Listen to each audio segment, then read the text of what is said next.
Okey, kita jap nak check dulu dia punya suara semua bagai. Ada ke dah masuk ni? Ada ke dah masuk malam ni? Wui, kuat. Okey, suara ada kan? Waalaikumsalam, Amboi. Awal komen Cik Angah kita. Ya, yang lain-lain macam mana? Siapa yang dah bersama kita pada malam ni? Assalamualaikum dan selamat malam. Salam hormat semuanya bagi yang beragama Islam. Assalamualaikum bagi yang bukan Islam. Salam hormat, selamat malam. Okey, bersama saya kembali Azrul Effendi Sobri dari Wartawan Pencerita. Jadi malam ni malam yang kedua. Saya kembali bersiaran secara langsung melalui platform dari wartawan selepas begitu lama terkurung dalam tahanan banduan COVID-19. Diorang kata banduan. Diorang kata banduan. Sebab apa? Ditahan, dikurung dalam pagar, dikurung dalam bilik dan dimanggakan. Dan dimanggakan. Baiklah, kita bagi peluang, bagi laluan kepada orang lain yang mana yang mungkin yang tak tahu pasal live malam ni. Boleh. Bukan paksaan tapi kita alu-alukan. Kalau korang nak war-warkan, nak hebah-hebahkan kepada kawan-kawan yang lain, silakan. Sebab insya-Allah live kita setiap hari kita memberi manfaat kepada orang. Sekurang-kurangnya perkongsian cerita-cerita yang saya buat sekurang-kurangnya dapat dikongsi oleh orang ramai dan sekurang-kurangnya orang dapat tahu sebenarnya apa dia COVID-19, macam mana dia menyerang, macam mana tekanan kepada kami, tekanan kepada pesakit, apa yang kami rasa, apa yang berlaku pada kami, apa yang kami kena, apa yang kami lalui sampai kami keluar wad. Sebenarnya dah keluar wad pun tak habis cerita. Dah keluar wad pun masih lagi menderita lah. Bagi yang menderita lah. Ada yang keluar wad dah kerja dah. Ada yang hari ni keluar wad, esok dah kerja dah. Dah pergi ke office. Walaupun kawan-kawan kata ini bahaya ni. Ini masih lagi pesakit COVID-19 ni. Ada yang tanya saya, cikgu ni dah sihat ke? Cikgu ni dah pulih ke? Cikgu ni dah sempurna ke? Jawapan saya, tidak. Saya masih lagi seorang pesakit COVID-19. Sehingga bila? Sehingga entah. Sebab apa? Tidak ada ujian seterusnya yang dibuat untuk mengesahkan yazza anda telah pun pulih. Tak ada. Okey, baik. Sekejap saya baca komen. Sebab ramai bagi salam ni. Engkau pun Nazrul masuk-masuk terus saja cerita kan. Tak ada lagi nak tengok orang lain dulu. Baik, kenapa ni dia macam ada stuck? Error ke? Tiba-tiba dia ada error while loading. Kenapa ni? This video is not available. Ya, tutup Ada tak? Siapa yang tengah tengok live ni boleh komen sikit. Ada nampak ke saya punya live ni? Dekat saya punya phone dia kata this video is not available. Ya, ada. Ada kan? Waalaikumsalam Amir Hafiz.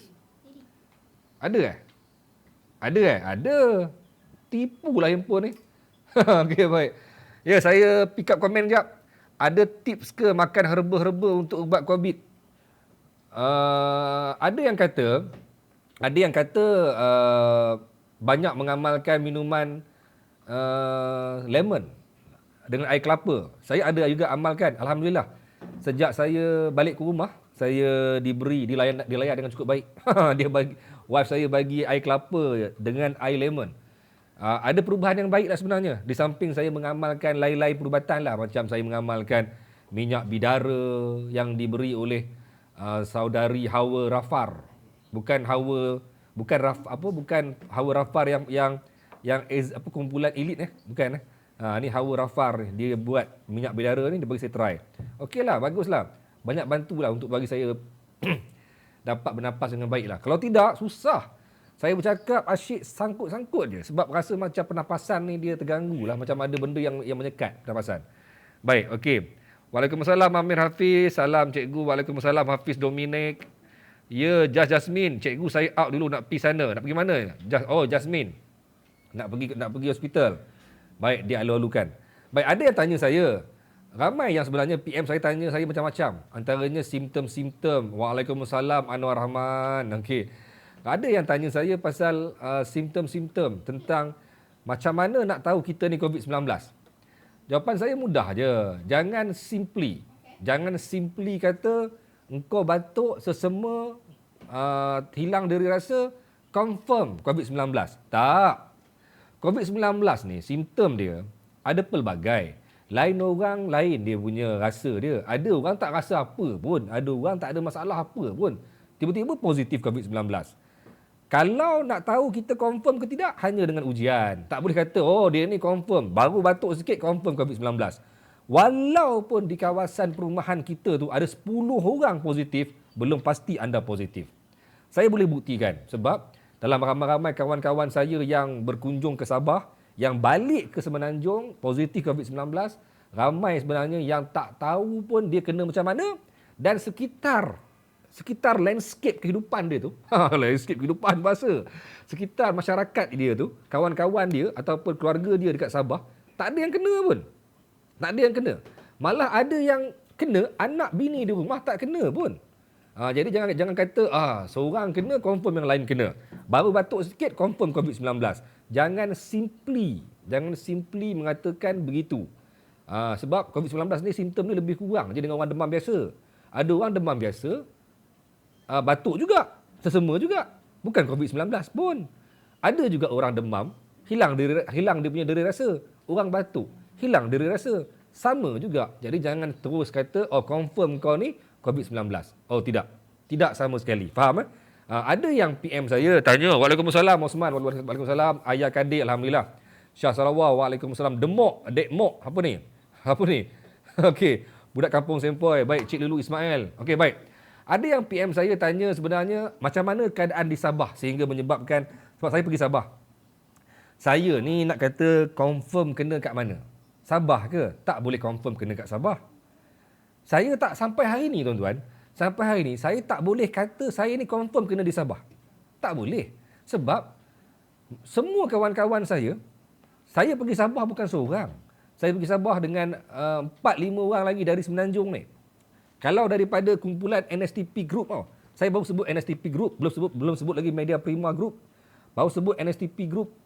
Daripada NSTP Group, saya, Ikuan, Apit, Wadi, Kak Vina, kami berlima lah dari KL. 4 ni selamat je pun, tak kena apa pun. Kami jumpa hari-hari. Bersembang hari-hari, bersemuka hari-hari, makan sama-sama. Diorang 4 ni selamat je pun. Kawan-kawan media, anda Media Prima, kami berjumpa hari-hari dekat dalam bilik meeting room dekat tingkat 3 dekat Hotel Promenade. Semua selamat, tak ada seorang pun kena. Saya berjumpa dengan ramai orang di Sabah. Semuanya selamat. Tapi ada jugalah, bila saya balik ke sini, saya disahkan positif. Sehari lepas tu, dapat berita Datuk Seri Panglima Haji G, Ketua Menteri Sabah, positif juga. Kebetulan, saya pada hari terakhir sebelum saya balik ke Semenanjung, memang saya ada jumpa dengan dia. Saya jumpa dengan dia untuk buat sidang media. Ketua Menteri diangkat sebagai Ketua Menteri lah. Jadi saya pun mulalah was-was. Aku yang berjangkit dekat dia ke dia berjangkit dekat aku? Tapi cuma saya katakan kat sini, kawan-kawan saya sekitar masyarakat, sekitar kawan-kawan yang pergi ke Sabah ni, termasuk geng-geng media lain yang duduk sekali ni. Bila kami buat live, kami buat liputan media, kami duduk rapat-rapat. Tak ada SOP dah, tak ada penjarakan sosial lah. Menipu kalau kata penjarakan sosial. Perdana Menteri pun dia kata apa? Dia pergi event, dia jaga. Dia bawa kereta sampai ke pentas. Menipu lah semua tu. Tak ada lah.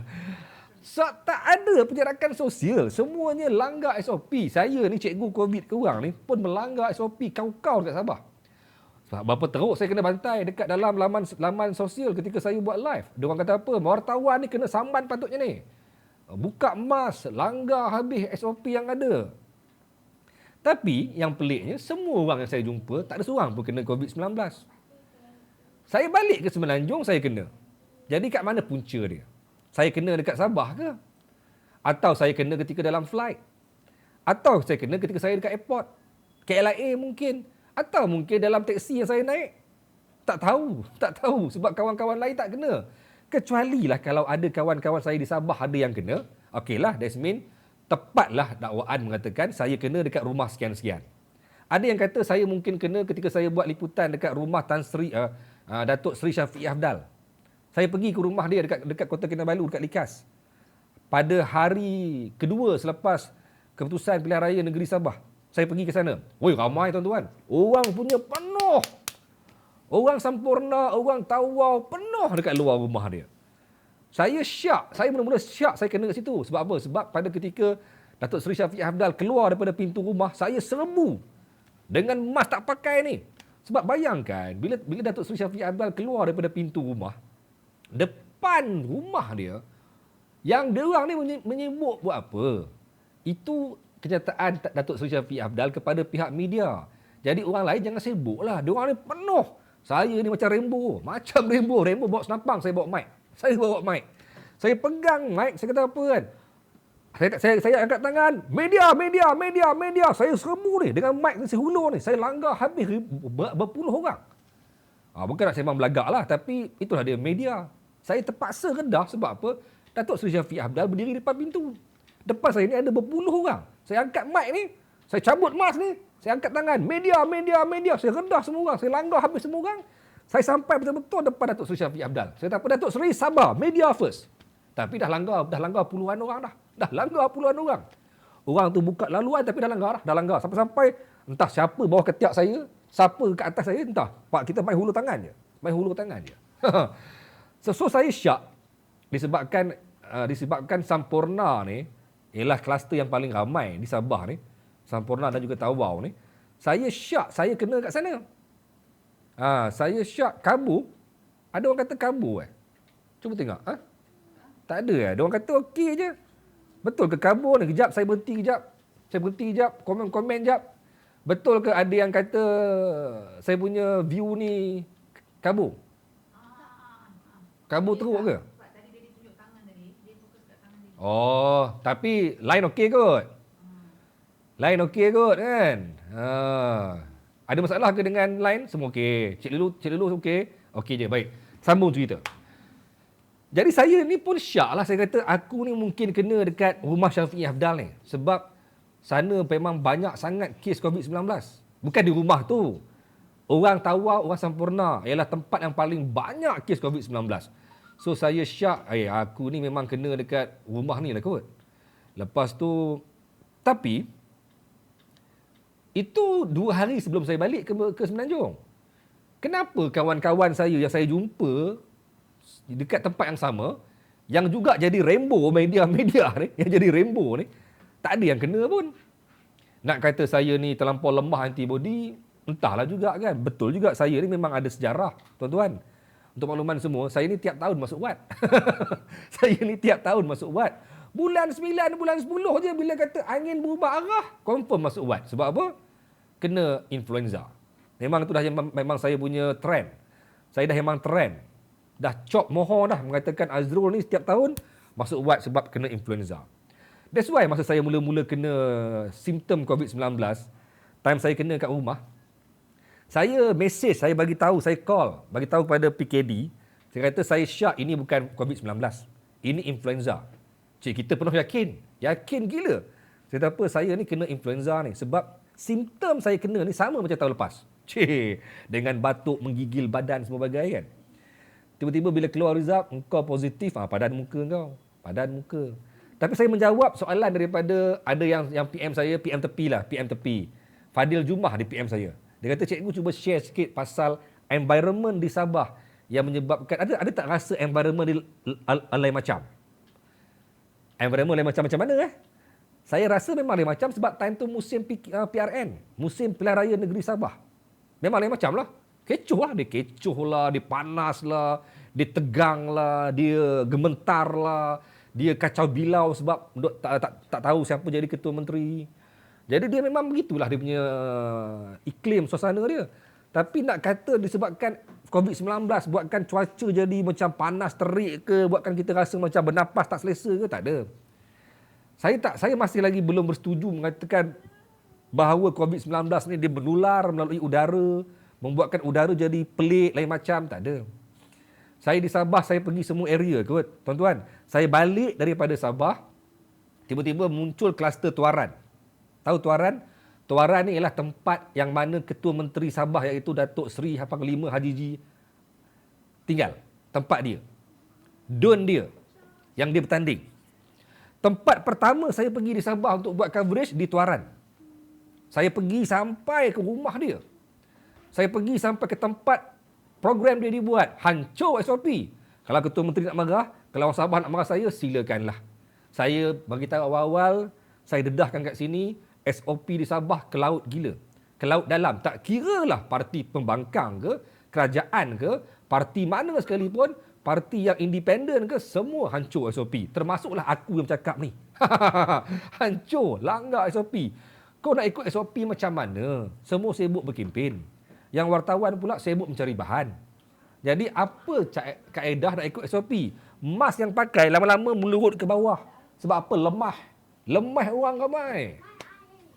Jadi itulah dia. Masalah yang berlaku di Sabah mungkin menyebabkan situasi di Sabah tu memang punca utama merebaknya COVID-19. Jangan sesiapa berani menafikan bahawa kerana pilihan raya negeri Sabah. Itu antara sebab utama. Baik.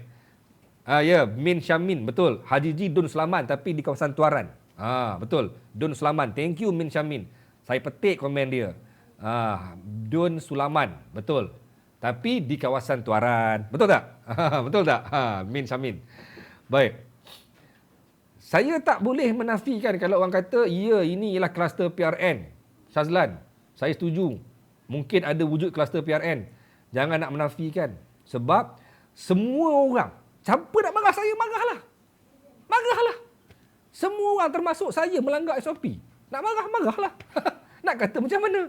Siapa yang berani mengatakan tidak, Azrul kau menipu, semua dah ikut SOP? Katalah macam mana pun. Katalah. Realiti dia memang semua langgar SOP.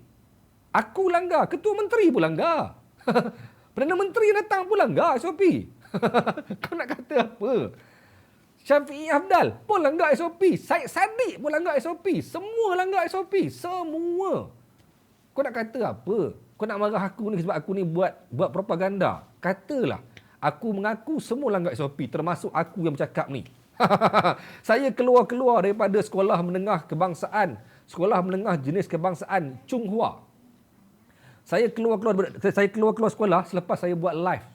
Saya buat live pasal penutupan pusat mengundi tepat jam 5 petang. Berapa ramai yang komen time live tu, termasuk rakan-rakan dalam grup pencerita. Dia kata apa, cikgu, kenapa cikgu buka mask? Kenapa cikgu langgar SOP?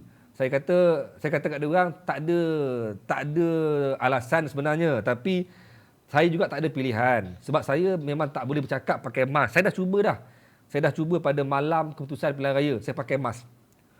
Nak ikut SOP ni, pakai mask bercakap. Tak boleh. Nafas jadi sangkut. Dia bernafas duk. Macam tu. Penat. Mengah tuan-tuan. Cuba tengok Ketua Pengarah Kesihatan Tan Sri Nur Hisham bila buat sidang media bercakap pakai mask. Orang kata apa? Dia semput. Ada yang kata apa? Kesian dengar suara Tan Sri. Dia bukan menangis. Memang dia payah bercakap pakai mask. Saya keluar daripada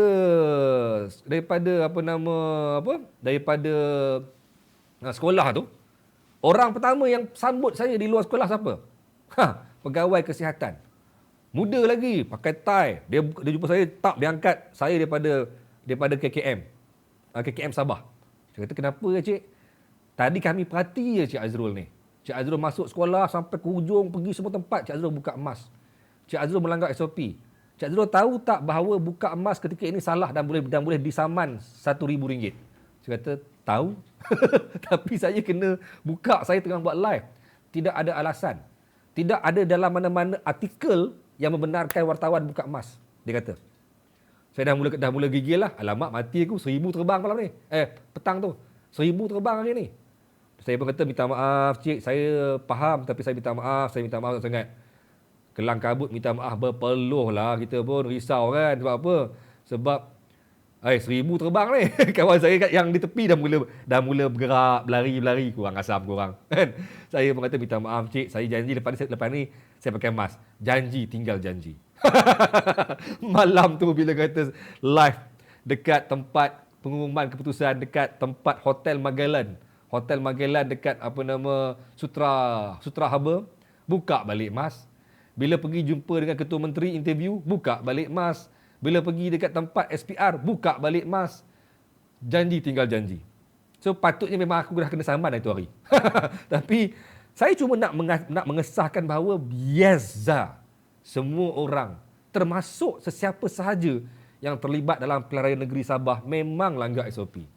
Jadi kalau tanya saya, Adakah cikgu bersetuju bahawa wujudnya kluster PRN di Sabah? Ya, korang bagilah nama apa saja, saya bersetuju.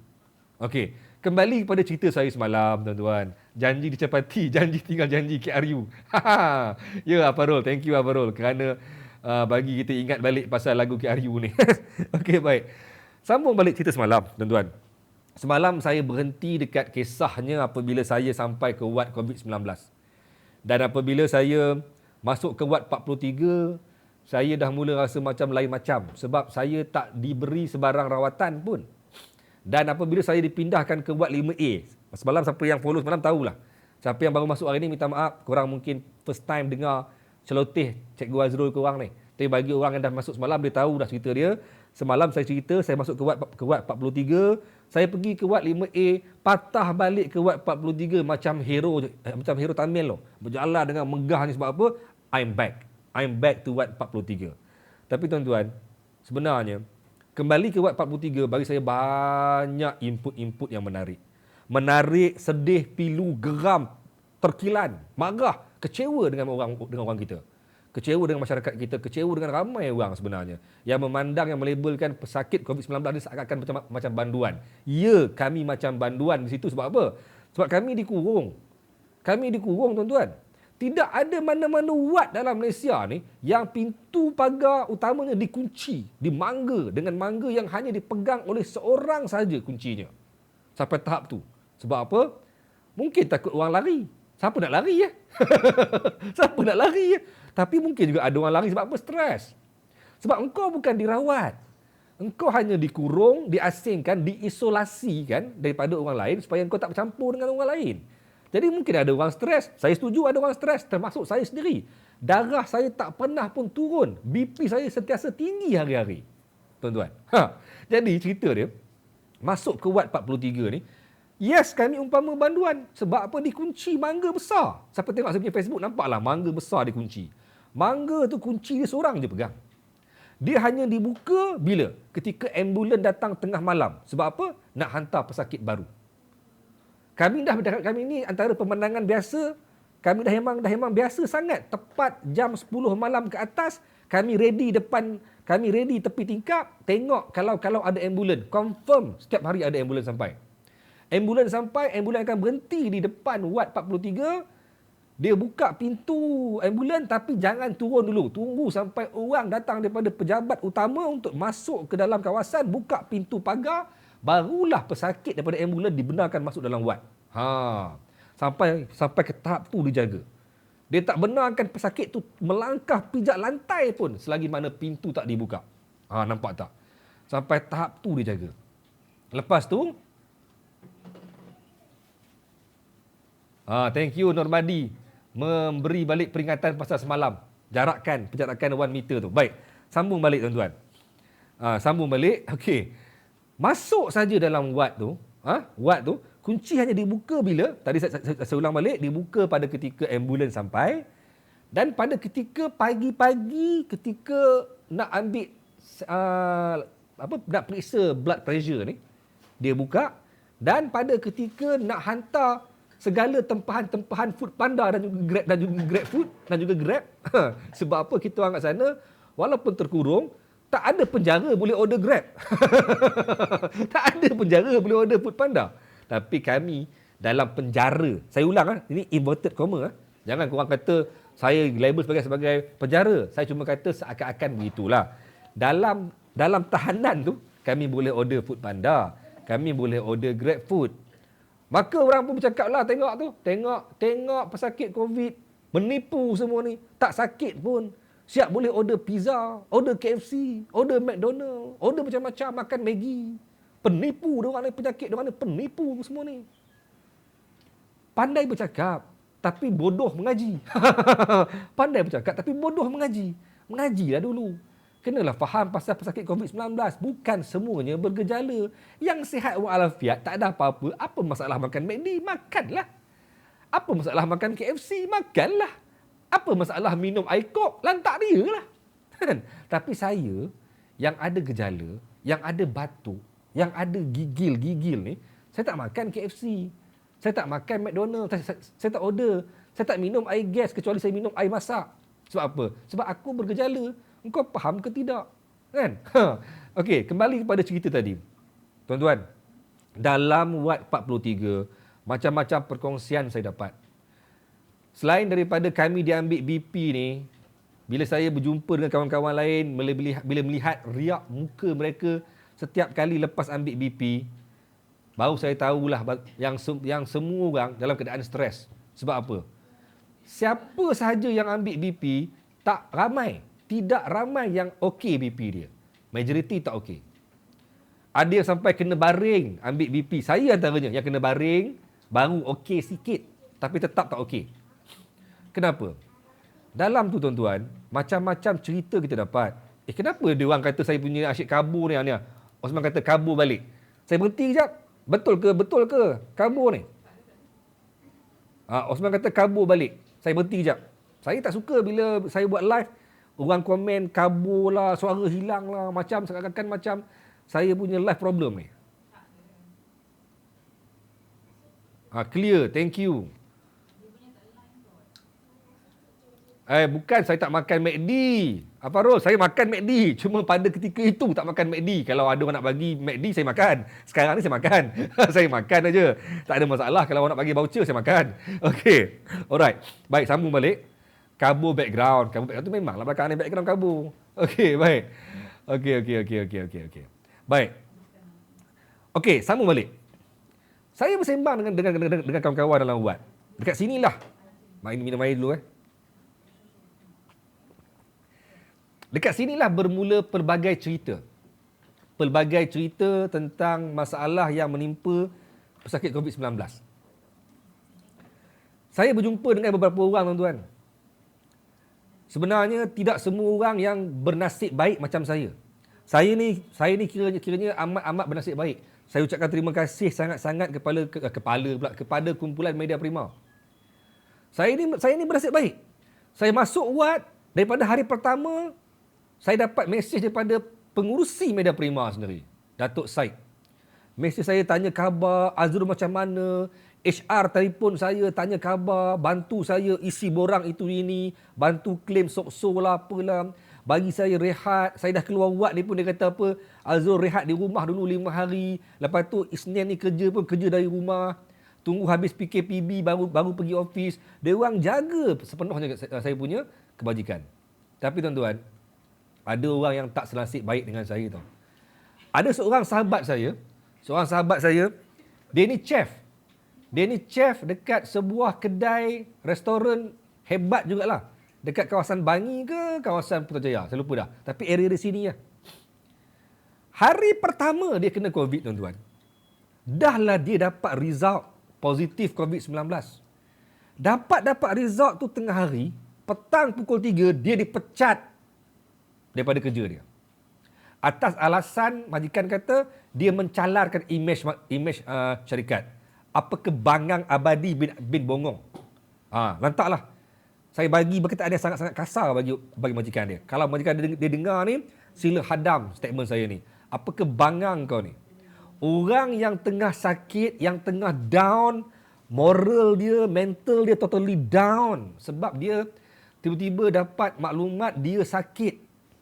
Dia tak sempat lagi nak bernafas lega, tak sampai lagi ke Watt COVID-19, tengah sibuk-sibuk mengemas barang, tengah sibuk-sibuk mengemas beg, nak dibawa ke Watt, tengah-tengah kemas beg, dapat maklumat, dapat mesej daripada majikan, engkau dipecat daripada kerja kerana engkau mencalarkan imej syarikat. Engkau menyebabkan orang tak boleh datang ke kedai sebab apa? Orang takut kedai ni ada COVID-19.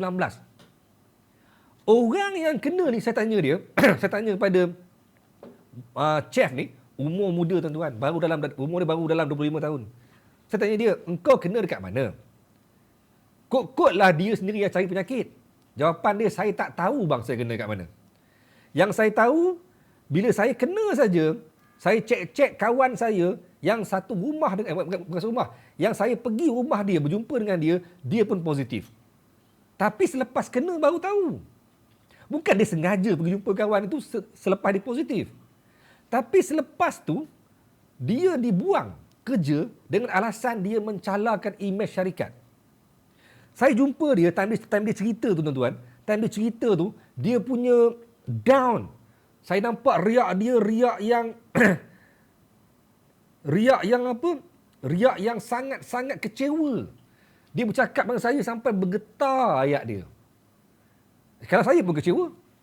Kalau saya akan saman balik company ni. Kalau saya lah. Kalau Media Prima buang saya saman balik. Dah lah aku kena time aku bekerja. Saya kena time saya bekerja. Saya berkhidmat untuk syarikat. Mungkin sahabat kita ni bukan ketika dia berkhidmat. Bukan kena ketika dia tengah masak dekat office ataupun dekat restoran. Dia kena ketika dia pergi rumah orang. Tapi masalahnya, kerana dia pesakit COVID-19, dia dipecat daripada kerja. Apa kebodohnya? Apa kebodohnya? Belum habis derita dia, tuan-tuan. Belum habis derita dia. Kebetulan, bapa dia ni, bapa yang budak ni, ada buka kedai makan dekat kampung dia, di Kelang. Di Kelang. Budak ni, sebelum dia disahkan positif, dia ada balik ke rumah bapak dia. Tapi tak jumpa bapak dia pun, tuan-tuan. Tak jumpa pun. Tapi selepas dia positif COVID-19, orang kampung tu marah bapak dia kenapa bapak dia buka kedai makan sedangkan anak dia positif COVID-19. Mana bapak dia tahu? Ish, bongoknya. Kena kata dah bongoknya masyarakat. Nampak tak macam mana paranoid, macam mana stigma yang sangat-sangat tak masuk akal orang kita ni melabelkan pesakit COVID-19 sampai sehina tu. Ya, mungkin korang kata cikgu ini mungkin berlebih-lebihan ceritanya. Tapi ini realiti. Ini yang berlaku dalam Wad 43. Perkongsian yang saya dengar dalam Wad 43. Saya tak mau sebut siapa orang tu. Saya tak mau sebut siapa nama orang tu. Tapi itu yang berlaku dalam kalangan mereka. Itu kisah pilu. Ada yang bercerita dengan saya yang mereka sebenarnya tak tahu kena dekat mana. Cerita pasal tak tahu kena dekat mana ni dikongsi oleh ramai orang. Saya habis dulu dalam bab kisah pilu orang dibuang kerja kerana COVID-19. Belum lagi cerita pasal orang yang tak tahu kena dekat mana, tapi sebenarnya ia membuktikan bahawa COVID-19 tengah menular, tengah merebak dengan cukup berleluasa dalam komuniti kita. Tuan-tuan, satu orang lagi dekat katil nombor 2. Katil nombor 2, Wad 43. Nama enggan disebut. Nama enggan disebut. Smart brother ni. Rambut dia jenis rambut style punya kan. Badan sadar-sadar tinggi. Saya tanya dengan dia, siapa dia ni? Cameraman, photographer wedding. Saya kata kat dia, saya tanya dia, abang kena time abang pergi cover wedding ke? Dia kata mungkin juga. Sudah. Saya kata mampus macam ni. Saya kata muncul pula kluster wedding ataupun kluster fotografer. Tapi dia kata tak juga abang. Saya kena selepas saya pergi Mid Valley. Dan saya syak memang kena dekat Mid Valley sebab kawan saya yang pergi sama saya pun kena juga. Tuan-tuan, nampak tak? Betapa menular dan merebaknya COVID-19 ni tanpa kita perasan dari mana punca dia. Orang pergi shopping mall, balik tak tahu punca kena kat mana, tapi dia kena COVID-19. Tak tahu kena kat mana ni. Mungkin kena kat level 3, level 4, level 5 ataupun dekat dalam kedai-kedai Bonia apa ke, tak tahu. Tak tahu. Bonia jangan marah. Itu hanya apa contoh. Okey. Sama dengan pasien katil hujung yang berhampiran dengan pantry. Saya tanya dia, "Bro, kena kat mana bro?" "Tak tahulah bro. Tapi I rasa I kena dekat KLCC." Sudah. KLCC pula. Sedangkan sebelum saya tanya kawan-kawan saya tu, tidak ada langsung disebut pasal KLCC ada masalah ke, Mid Valley ada masalah ke. Yang seorang lagi katil sebelah belakang lagi kena dekat Pavilion katanya. Entah ya, entah tidak. Tapi cerita dia, semua orang yang kena ni tak tahu kena dekat mana, tapi dia orang ni merasakan kena di tempat-tempat begitu begini. Dan membuktikan betapa menularnya kluster-kluster daripada shopping mall ni apabila tiba-tiba masuk berturut-turut masuk orang daripada wan utama. Ada yang kerja dekat sekian-sekian kedai, ada kerja dekat sekian-sekian kedai, ada yang kerja dekat Patsen lah, ada yang pergi Patsen, ada yang kerja dekat sekian-sekian, level bawah, level atas. Seorang demi seorang masuk ke Ward 43 dengan alasan ataupun dengan musabab mereka dijangkiti COVID-19 daripada ward utama. Majoriti yang saya tanya tuan-tuan, termasuk saya sendiri ni, tidak ada jawapan kami kena dekat mana. Jadi ia membuktikan bahawa kluster-kluster ataupun jangkitan COVID-19 yang berlaku dalam negara kita ni dah semakin sukar dikawal dan semakin tak tahu datang dari celah mana. Dari celah mana? Aku kena kat mana ni? Satu lagi cerita, satu family tuan-tuan. Ini lebih unik. Satu family. Dia orang ada 9 orang. Kalau dia dengar saya punya live ni, dia tahulah siapa dia. Dia tahu diri dia. Dia 9 orang. Mamat ni, dia ni dah kahwin. Dia dah kahwin dengan orang di Semenanjung. Mamat ni orang Sabah. Orang Tawau. Dia kahwin dengan orang Semenanjung. Kenduri dekat sebelah perempuan dah pun dibuat. Okey, pen merah, pen biru. You marah, I love you. Okey, nak pen baru. Okey, tukar pen. Okey, baik. Okey. Dia ni kahwin dekat Semenanjung, kenduri sebelah perempuan dah pun dibuat. Jadi tibalah masanya diorang ni, saya respon jap soalan daripada ni. Osman Adnan, mana soalan dia? Okey, jap Soalan cikgu, adakah dalam semua pesakit dalam wad mengenali cikgu selaku pencerita yang cerita pasal COVID-19 waktu PKP dulu? Ada yang kenal, ada yang tak. Tapi majoriti tahu saya ni wartawan. Ramai yang tahu saya ni wartawan. Malah saya keluar daripada wad, nak pergi ke wad baru pun, ada nurse-nurse lalu, Cik Azrul wartawan dia. Bocorlah rahsia. Bocorlah rahsia. Sekejap, putih air sekejap.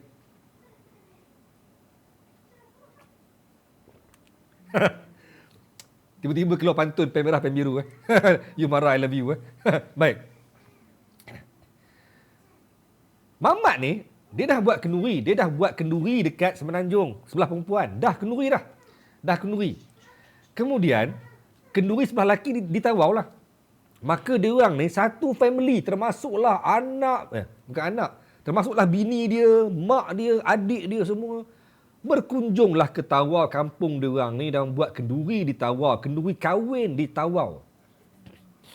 Maka kenduri dia ni ramailah datang. Sapu bidara dulu satu kali, betul juga kan? Tiba-tiba dia macam sangkut. Macam berkehak.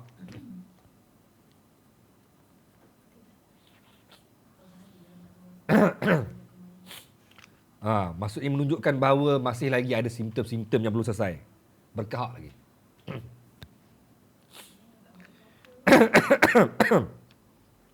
Okey. Dia orang pun buat kenduri di Tawau. Ramailah datang ni. Ramai datang ke kenduri dia orang tu. Habis kenduri dia orang ni, anak beranak pun baliklah ke Semenanjung. 9 orang ni balik ke Semenanjung. Maka dia buatlah swab test dekat KLIA. Selepas dia buat swab test, ke-99 positif COVID-19. Adik dia, isteri dia, mak dia, bapa dia, semua 9 orang, semua positif. Tapi yang pelik dia, bila KKM buat investigation, dia orang pergi ambil swab kepada mereka yang hadir kenduri dia dekat Tawau tu, seorang pun tak kena. Semua kontak rapat dia orang, mak mertua, pak ipar, semua jadah semua tu, semua dia orang buat, tak ada seorang pun kena. Tapi 9 orang ni yang balik ke Semenanjung ni 99 positif. Datang celah mana positif ni? Kena dekat mana positif ni? Nak kata kena dekat kenduri, tak ada. Semua orang negatif. Nak kata kena dekat rumah, dekat Tawau, tak ada. Kawan-kawan yang anak beranak, adik beradik di Tawau, tak ada positif. Yang peliknya dia orang tiba-tiba balik ke Semenanjung, dia orang pula positif. Datang celah mana? Betul hari ni, semalam ke hari ni, ada laporan media mengatakan sukar merebaknya COVID-19 dalam flight. Sebab apa dia kata apa, seakan-akan macam, saya dah lupa dia punya ayat dia, tapi dia kata sukar merebak dalam flight. Tapi kami semua syak dalam flight. Sebab apa? Sebab kami ni balik ke Semenanjung baru kena ni. Apa cerita? Kami tak kena kat Sabah pun. Kawan-kawan di Sabah tak ada yang kena pun. Sampai ke Semenanjung baru kena. Dekat mana kena ni? 9 orang sekeluarga tadi kena dekat mana? Dalam wad saya tu, sonok tengok. Abang dia tu, adik dia tu baru dalam umur 12 tahun. Lepas tu ada adik seorang lagi yang kata yang baru kahwin tu dalam wad saya. Bapak dia wad lain. Mak dia wad lain. Bapak dia ni bapak dia ada simptom sikit, wad lain. Mak dia dengan anak dengan isteri dia wad lain. Terpisah semuanya. Mana boleh duduk sekali, kan? Bukan wad family, kan? Jadi diorang ni terpisah semuanya. Tapi yang bestnya diorang ni satu keluarga ada 3 orang ke 4 orang dalam wad saya tu. 4 orang dalam wad saya. Setiap malam sebelum diorang tidur, diorang akan duduk dalam 4 orang ni, diorang mengaji. Diorang tak peduli siapa-siapa yang ada dalam wad, tak kisah, diorang mengaji. Sedap bacaan dia. Pak cik yang depan saya yang daripada India tu, dia bukan India, dia bukan orang India, dia daripada India.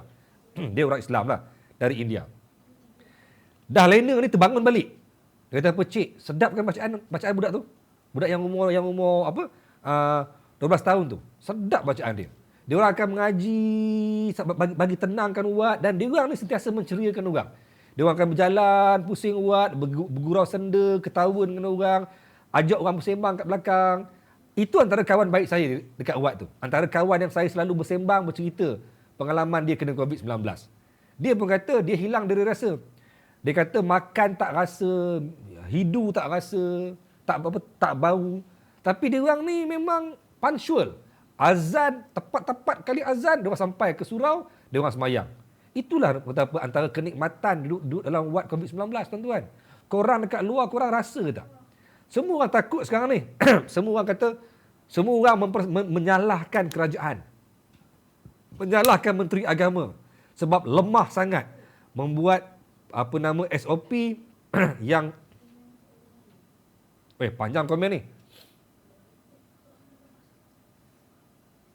Nah, korang bacalah. Panjang komen seorang ni daripada siapa ni? Daripada Pondok Usang ni. Kan? Korang semua menyalahkan Kementerian Agama, Menteri Agama sebab apa? Buat SOP yang menghalang orang untuk semayang dalam keadaan soft yang rapat. Soft mesti dijarakkan. Penjarakan sosial berlaku time solat. Tapi kami dekat wad COVID-19 bebas melaksanakan apa saja ibadah dengan selesa. Sembayang soft dirapatkan. So siapa yang duk mempertikai sangat, duk mengata sangat pasal SOP bagai ni, sila doakan korang kena COVID-19, masuk ke wad dan boleh merasa solat dengan soft yang rapat. Sembayang jemaah ramai-ramai tanpa mengira siapa di sebelah engkau, tanpa mengira apa pun siapa pun dia, aku belasah aja sembayang rapat-rapat, soft dirapatkan.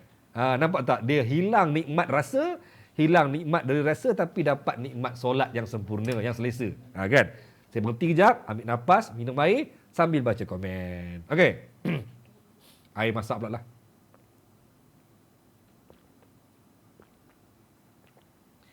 Oh, Pondok Usang suruh saya baca. Okeylah, saya bacalah. Seorang rakan di tempat kerja saya pergi ke Sabah masa pilihan raya negeri hari itu. Dia pergi atas tiket pemuda parti. Dan masa dia balik ke Semenanjung hari itu, dia terus buat ujian saringan dan dia dikehendaki untuk work from home. Lepas beberapa hari lepas tu, dia buat ujian kedua dan keputusan dia negatif COVID-19. So, dia dah boleh kembali bertugas. Okey. So, tapi apa yang diterima masa tu daripada rakan sepejabat dia, bahagian admin seumpama menjauhkan diri dan dia perasan seperti tidak menerima dia kembali bekerja. Mentaliti macam ni yang sebenarnya adalah pembunuh senyap dalam masyarakat. Memulau orang yang sudah disahkan negatif COVID. Ini secara langsung dia jadi down dan hilang mood. Apatah lagi jika berlaku seperti kawan Bro Azro tu. Diberhentikan kerja terus. Memang down, tertiarap teruslah. Saya setuju. Thank you atas komen yang diberikan oleh Pondok Usang. Thank you Pondok Usang. Betul. Celah mana ke tu? Mak Zudi. Celah mana ke tu? Okey, tagline baru pula. Korang tak habis nak pick up saya punya tagline. Saya setuju dengan Pondok Usang. Orang yang belum positif, baru sahaja diambil sampel, belum lagi positif pun, orang dah mula takut dah. Kawan saya pun kena. Siap bagi warning, jangan datang office. Siap suruh duduk jauh-jauh sikit. Kawan saya ni negatif ni. Kau apa cerita ni? Kan? Datang office, sila jarakkan diri anda. Hambui. Tu saya cakap. kenapa korang ni? Adakah pesakit COVID ni layak hanya menjadi seperti orang buangan? Kami ni, adakah kami ni makhluk Allah yang dah memang tempat di neraka dah ni? Sebab apa tau? Betul, saya setuju tau. Majoriti pesakit COVID mendapat layanan yang sangat-sangat tidak wajar oleh masyarakat. Bukan pesakit COVID saja tau. Mereka yang baru diletak dalam kategori PUI, Person Under Investigation, belum lagi sah COVID-19, belum lagi sah pun. Dah orang kata apa? Jangan datang kerja, sila jauhkan diri anda. Anak dia ni selamat selamat ke tidak? Dia ni okey ke tidak? Dia ni dia ni, engkau ni itu, engkau ini. Soalan-soalan yang macam-macam yang menyusahkan dia, yang buat dia stres. Itu mereka yang baru dalam kategori PUI. Macam mana dengan saya ni? Saya senang cakap, sekarang ni aku kental diri aku. Lantak kau nak kata apa pun. Kalau orang tanya, Azrul, engkau patient COVID? Yes, aku patient COVID. Azrul, engkau dah sembuh? Ya, aku belum sembuh. Nak rapat, nak peluk, mari sini aku peluk. Saya beritahu pada kawan-kawan saya semua, aku rindukan pelukan korang. Biarlah korang kata apa. Kau nak kata apa, kau ni hina, masyarakat yang hina, membawa penyakit, silakan, mari peluk aku. Mari sini rasa sini. Mari korang rasa macam mana downnya, macam mana stresnya masyarakat memandang kita. Macam mana aku rasa macam aku ni dipandang hina oleh semua, termasuk geng-geng anti-vaksin. Saya merasakan semua itu ketika saya baru saja nak pergi ke ward, saya dah mula rasa macam dunia aku dah mula berubah. Tapi now, saya nak kentalkan diri saya. Kalau orang tanya, saya nak bagi tahu, ya, aku belum pulih COVID-19. Untuk makluman semua yang sedang menonton ni, saya belum sihat. Dalam tubuh saya masih ada COVID-19. Sebab menurut kajian yang dibuat, COVID-19 tidak akan mati dengan sewenang-wenangnya, dengan mudahnya. Dalam tubuh kita ni masih ada COVID, walaupun untuk tempoh 2-3 bulan. Dan kerana itulah, mereka menasihatkan kepada pesakit COVID-19, bekas-bekas pesakit COVID-19, kalau balik ke rumah, kalau ada simptom, kalau tiba-tiba hilang diri rasa, kalau tiba-tiba lemah, kalau tiba-tiba tak boleh bernafas, sila rujukkan diri anda dengan segera kepada PKD yang terhampir. Kenapa? Kerana kita memang boleh diserang dengan COVID-19 pada bila-bila masa. Sebab dalam tubuh ni masih ada COVID-19. Bila dia hilang, entah. Bila dia hilang, entah. Dan kami ni kategori yang boleh dijangkiti semula oleh genom baru COVID-19. Saya nak mengaku je depan semua orang, aku pesakit COVID-19 dan aku memang tengah ada virus dalam tubuh aku. Kau nak pulau aku, silakan pulau. Tak ada masalah. Kau nak buang aku, silakan buang. Tak ada masalah. Sebab aku nak kau rasa sendiri kalau engkau pula yang kena. Mudah je. Orang kita tak belajar. Orang kita tak nak ambil berat kepada apa yang disampaikan dalam sidang media. Orang kita hanya dengar sidang media, hanya sibuk tengok angka. Tengok 862 hari ni. Sibuk kata Malaysia dah ranap. Dia orang lupa kena dekat mana.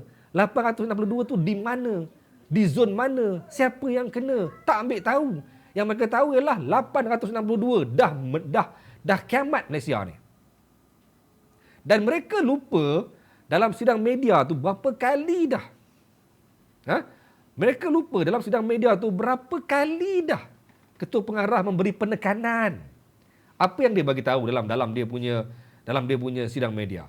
Antara yang ketua pengarah bagi tahu, Jangan ke depan. sebab apa? Nanti blur muka. Dia blur muka. Zaz. Okey. Dalam sidang media yang dibuat oleh ketua pengarah, antara yang pernah dikongsikan sebelum ni, dia kata apa?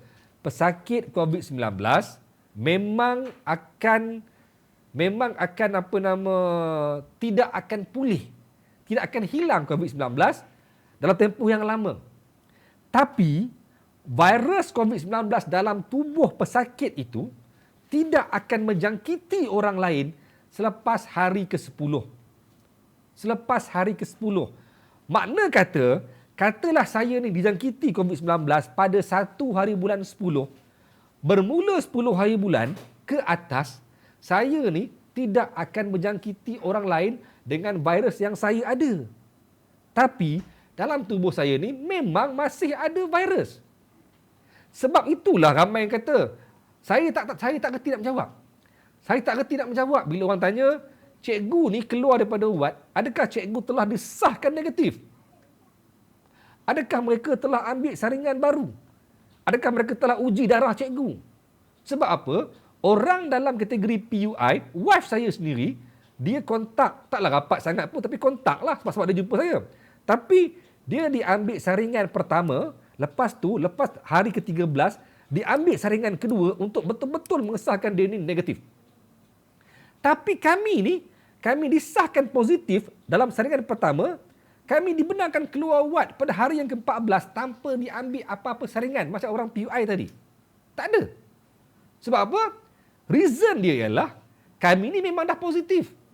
Memang dah positif. Kalau kami diambil saringan kedua pada hari ke-13 sekalipun, kami confirm positif. Ambil saringan lagi, confirm positif. Ambil 5-6 kali lagi, confirm positif. So nak ambil buat apa?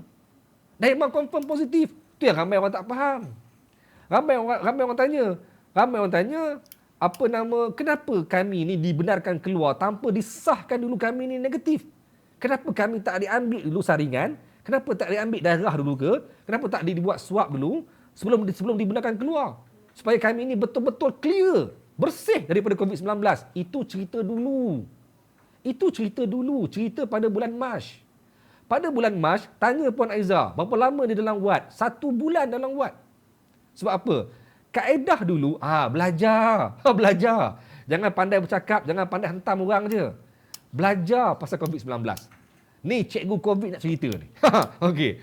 Pada bulan 3, time awal-awal ketika WHO belum ada penemuan, belum ada result, belum ada satu kesimpulan pasal COVID-19 ni tuan-tuan. Time itu, apa yang Malaysia buat? Siapa yang kena COVID-19, masuk wad. Okey, masuk wad. Okey. Brian. Tak apa Brian, saya dengar dulu saya punya respon Brian. You can hear me. Dengar saya punya respon dulu. Okey, dengar. Okey, dulu punya cerita, okey. Masuk wad COVID-19, kalau dia sah positif COVID-19, dia masuk wad sama, tak ada rawatan diberikan. Untuk makluman semua, saya sepanjang 10 hari dalam wad. Kan saya cerita pula kenapa 10 hari? Kenapa tak 14? Orang petikai pula, nampak? Penipu semua ni. Masuk wad tak sampai 14 hari pun. 10 hari dia keluar dah. Dia ni bahaya ni. Dengar dulu. Dengar dan hadam dan juga faham. Belajar. Okey, dengar sini ya. Dengar. Dulu punya cerita sama dengan kami ni. Masuk wad tak ada ubat diberikan. COVID-19 tak ada ubat. Yang ada sebelum ni apa nama hydrochloroquine semua tu, itu hanya ubat anti radang. Itu bukan ubat COVID-19. Jadi sebenarnya ubat yang diberikan dulu untuk anti radang ni untuk mengelakkan daripada pesakit kena serangan yang lebih teruk jika dia ada gejala-gejala lain. Macam dia ada masalah 3 serangkai apa ke, untuk menghalang daripada lebih teruk. Bukan rawatan COVID-19. Jadi saya sendiri selama dalam wad tidak diberi apa-apa ubat kecuali ubat batuk kerana saya memang ada batuk. Sama dengan dulu, kaedahnya sama. Masuk wad, dia hanya akan treat, hanya akan rawat sakit apa yang ada. Selepas 13 hari dalam wad, hari ke-13, dia orang akan buat test. Bila dia orang buat test, positif, simpan dulu. Nak spek pula dah. Ni, okey. Mana? Okey. Hari ke-13, dia orang buat test. Kalau positif, simpan dulu, jangan keluar lagi. Buat test lagi, positif, simpan dulu, jangan keluar lagi. Buat test lagi, negatif. Okey, negatif, sabar. Belum boleh keluar. Dia buat test kali kedua, negatif. 2 kali negatif, baru boleh keluar. Keluar pun bukan balik rumah. Keluar pun ramai yang dihantar ke tempat kuarantin khas selama 14 hari sebelum boleh balik rumah. Panjang cerita dia orang, tuan-tuan. Sebab itulah atlet lempar tukul besi negara dulu sampai lebih kurang 2 bulan dalam wad. Dulu punya cerita. Tapi sekarang ni, dengan kaedah baru, dengan kaedah baru yang mereka dapati, iaitu yang mengatakan bahawa COVID-19 tidak akan menjangkiti orang lain selepas 10 hari. Selepas hari ke-10. Jadi sekarang ni kementerian dia buat decision tidak perlu lagi orang tinggal di ward kalau tidak ada gejala. Hari ke-13 dia akan bagi tahu, cik dah sihat, cik tak ada gejala, cik boleh keluar. Tapi cik belum pulih daripada COVID-19.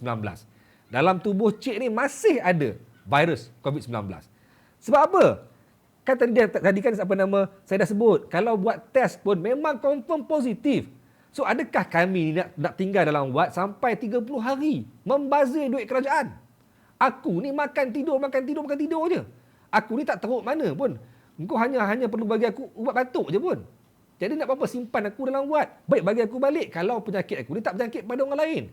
Aku ni takkan menjangkiti orang lain dah. Itu penemuan yang disahkan oleh WHO. Lantaklah kalau korang kata WHO ni sebagai ejen Israel ke apa ke, katalah apa pun. Tapi setakat ini penemuan itu membuktikan kebenaran. Yang mana siapa yang keluar, belum ada lagi kes kita dengar, orang yang dah 10,000 lebih yang keluar wad ni, menjangkiti pula orang lain. Belum ada lagi. Walaupun mereka keluar sebelum mereka disahkan negatif. Faham tak? Saya berhenti sekejap. Pasal apa? Dah mula panjang ceritanya. Tapi itulah ceritanya. Kalau korang nak kata macam, kenapa? Alamak Puan Aiza. Puan Aiza masuk Assalamualaikum Puan Aiza. Betul tak apa saya cakap Puan Aiza? Saya bagi channel Puan Aiza komen. Puan Aiza, betul tak apa saya cakap? Betul tak Puan Aiza?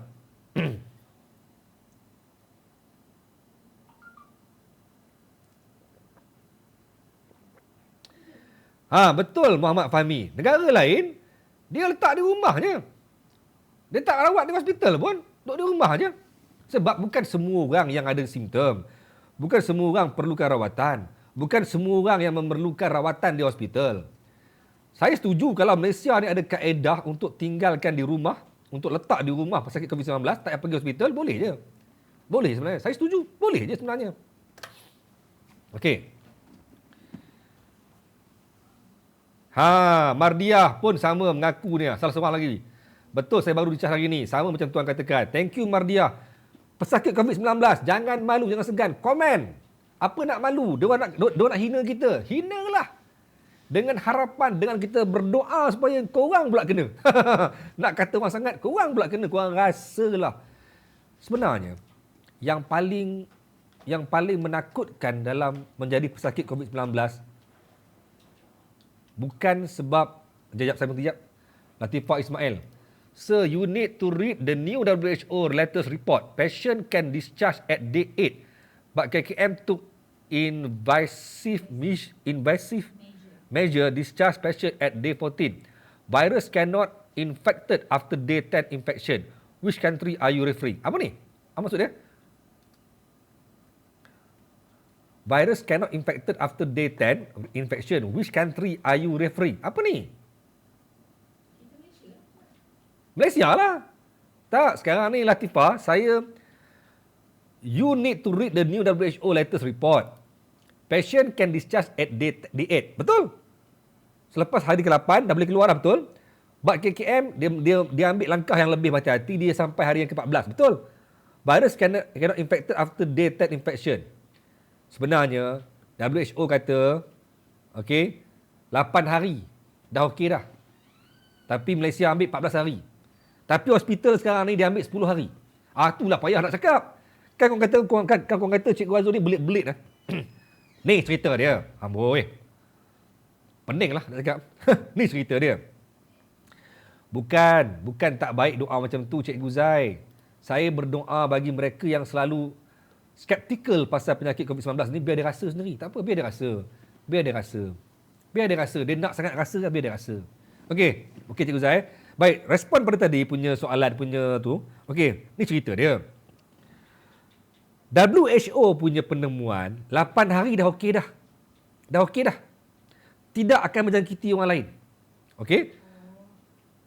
KKM pula dia mengambil langkah yang lebih berhati-hati, dia ambil 14 hari. Baru dia benarkan orang tu balik rumah. Faham? Tapi sekarang ni, banyak pesakit yang tak sampai 14 hari pun. 10 hari dah okey dah.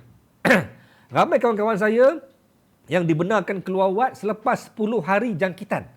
Jangan salah faham Saya ulang balik. Ada yang masuk wad cuma 4 hari je. Cikgu kenapa 4 hari? Ada 5 hari je. Kenapa 5 hari? Ada 6 hari. Kenapa 6 hari? Kata 14 hari. Itulah. Dengar dulu. Bagi faham. Virus COVID-19 tidak akan menjangkiti orang lain selepas 8 hari. Menurut kata WHO. Malaysia ambil pendekatan 10 hari ke 14 hari. 10 hari dah boleh keluar dah. Tapi kenapa ada yang keluar selepas 5 hari? Ni cerita dia. Hoi, saya nak simpan benda ni sebenarnya tapi saya tak apa. Saya buka awal-awal. Ni cerita dia. Okey? Okey, ni cerita dia. Okey. Dia ambil kira daripada hari pertama kita diambil swab test atau hari pertama kita bergejala yang mana satu lebih awal. Maksud dia, macam saya diambil swab test, diberi gelang pink pada 30 hari bulan 9, 2020. Saya bergejala pada 1 hari bulan 10, sehari selepas tu. Jadi dia ambil kira daripada hari swab test, bukan daripada hari gejala. Jadi, saya diambil swab pada 30 hari bulan. Dengan perkiraan, pada 13 hari bulan 10, maka genaplah 14 hari saya diambil swab test. Okey? Jadi, secara teknikalnya, daripada 30 hari bulan 9 sampai ke 9 hari bulan 10, saya dah genap 10 hari diambil swab test. Secara teknikalnya, saya sudah boleh keluar wad pada 9 hari bulan 10. Sebab sudah 10 hari. Virus itu, menurut kata mereka, sudah tidak akan menjangkiti orang lain. Tapi kenapa saya disimpan sampai 13 hari bulan? Kerana pada 9 hari bulan 10, saya masih lagi bergejala. Saya masih lagi batuk, masih lagi kurang baik. Jadi mereka simpan saya sampai ke hari yang ke-14, iaitu pada 13 hari bulan 10. Ada orang masuk wad cuma 5 hari. Kenapa? Sebab pada hari pertama dia masuk wad, okey, hasil mereka punya investigation mengesahkan dia ni sudah pun bergejala ataupun diambil swab. Mungkin dia kata apa? Saya sudah mula demam pada 6 hari sudah. 6 hari sudah, dia sudah pun bergejala. Dah mula demam, cirit-birit, batuk bagai, dah mula hilang dari rasa bagai. So daripada 6 hari sudah, membawa ke hari dia masuk wad, dia sudah 6 hari bergejala. Tambah lagi 5 hari dalam wad, bermaksud sudah 11 hari dia bergejala. Jadi, dia hanya tinggal wad hanya 5 hari. That's why ada orang yang masuk wad cuma 5 hari. Ada orang masuk wad cuma 6 hari. Ada orang masuk wad cuma 7 hari. Ada orang masuk wad sampai 14 hari. That's why menjawab persoalan kenapa Datuk Menteri Agama kita keluar awal. Dia orang kata apa? Dia orang menabur fitnah yang sangat sembrono. Dia orang kata apa? Kerana dia tu VIP, dia boleh keluar walaupun belum sampai 14 hari. Memang sebab dia sudah pun diambil saringan sebelum tu lagi. Dia sudah pun bergejala sebelum tu lagi mungkin. Jadi dia tak perlu sampai 14 hari dalam wad. Untuk makluman semua, tidak ada seorang pun dalam wad 43 yang tinggal dalam wad selama 14 hari.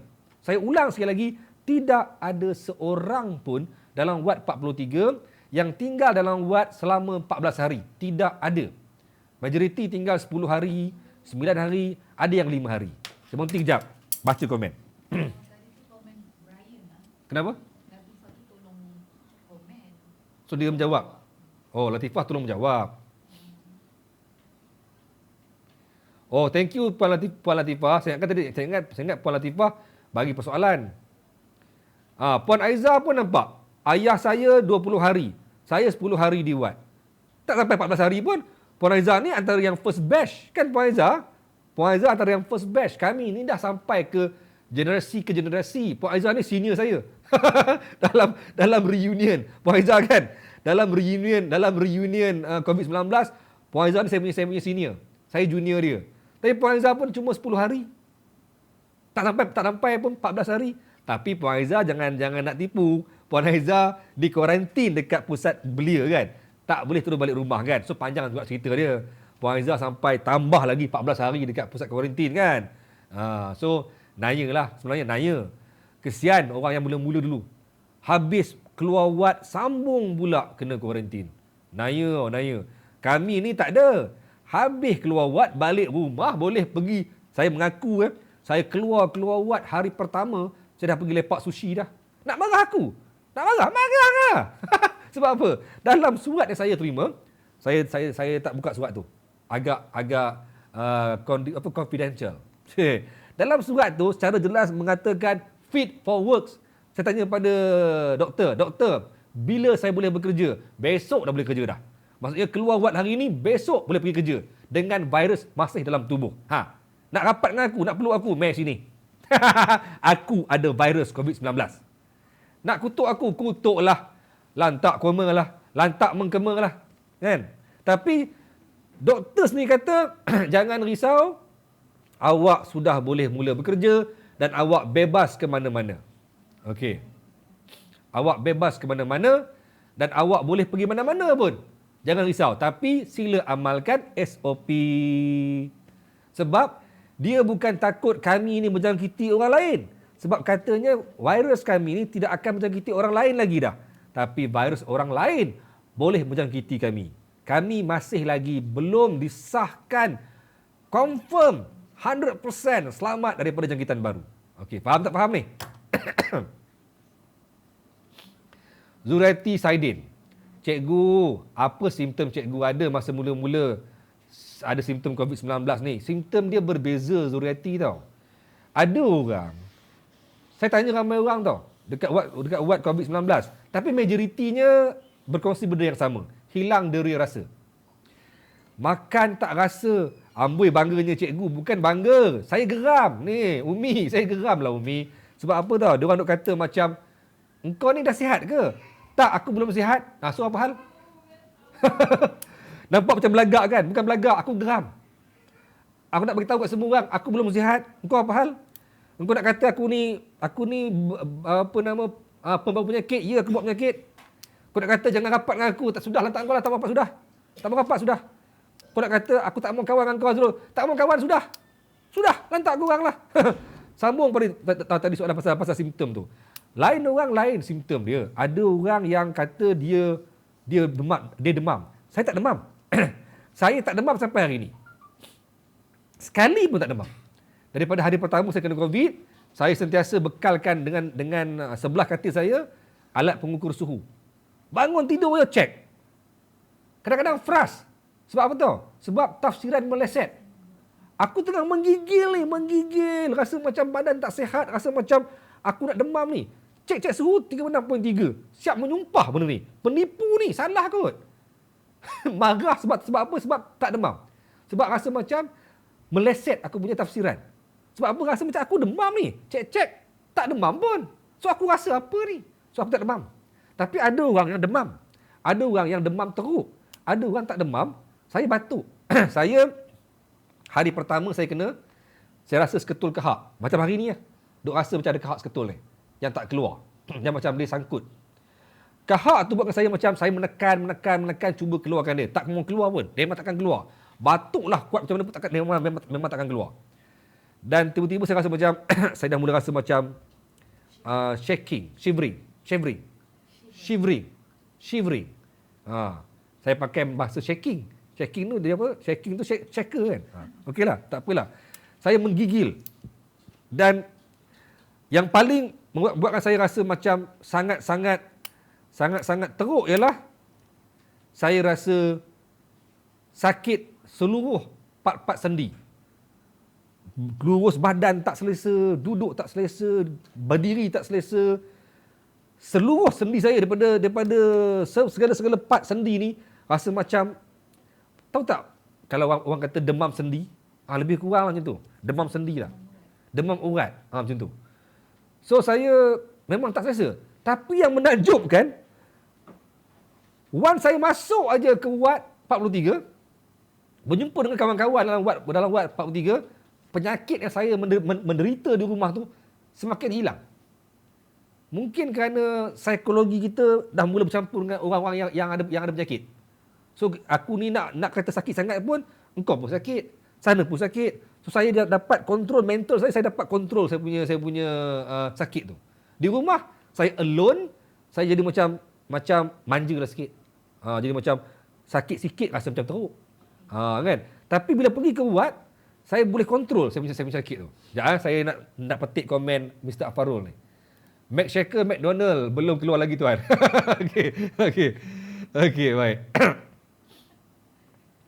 Cikgu ada pembantu ke kat sebelah yang baca komen? Tak. Wife saya ada tapi dia bukan baca komen, dia cuma respon kepada soalan-soalan yang saya salah jawab.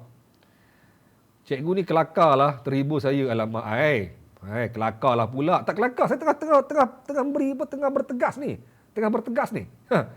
Sapu minyak AO tu selalu cikgu. Ya, thank you Kak Zalina kita. Saya ucapkan terima kasih sebenarnya, ramai orang prihatin. Ramai orang kita yang prihatin dengan saya sebenarnya. Alhamdulillah, bersyukur dilahirkan sebagai seorang Cikgu Azrul ni sebab apa? Ada orang yang ambil berat. Ramai yang PM saya, post kat saya, minyak AO lah, vitamin C lah, minyak bidara lah. Saya cuba semua. Saya hargai apa yang orang bagi. Saya tak kisah, saya cuba dan alhamdulillah ada yang bagus. Mana minyak AO tu? Nampak tu. Saya cuba. Alhamdulillah. Bila saya pakai minyak AO ni kurang-kurang saya rasa macam lega sikit ni minyak AO ni. Tutup muka sikit orang nampak minyak AOW ni, AO ni. Saya pakai minyak ni, saya rasa macam dia lega sikit. Saya pakai semua. Orang bagi saya pakai. Takkan dia orang nak bagi benda yang tak elok kan? Semua orang nak saya sihat. Alhamdulillah semua orang nak saya sihat. Thank you. Okey, saya baca jap.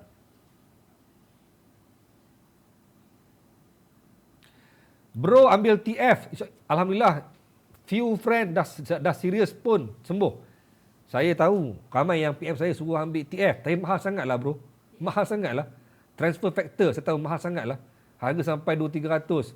Di luar kemampuan saya nak beli ubat sampai mahal tu. Nipu orang bagi free saya pakailah. Nak beli mungkin tak kot. Saya ni memang payah sikit nak beli ubat. Okey. Dekat taman saya ni cikgu, suri rumah sepenuh masa cikgu, tup-tup COVID-19. Tak bergejala. Saya boleh sahkan benda ni tau. Ramai, bukan ramai lah, ada seorang dua yang tak tahu kena kat mana. Tadi kan siapa nama saya dah sebut, duduk di rumah, tapi takkan duduk di rumah kena. Mesti ada keluar juga pergi kedai belakang. Suri rumah pun mesti ada keluar pergi kedai belakang. Kurang-kurang pergi depan ambil barang dekat Food Panda. Ataupun kurang-kurang ada jumpa dengan postman yang hantar surat. Menipulah duduk rumah tak keluar langsung. Zaman anak dara ataupun suri rumah tak keluar, takut nampak betih kat luar, tu zaman-zaman Piramli kot.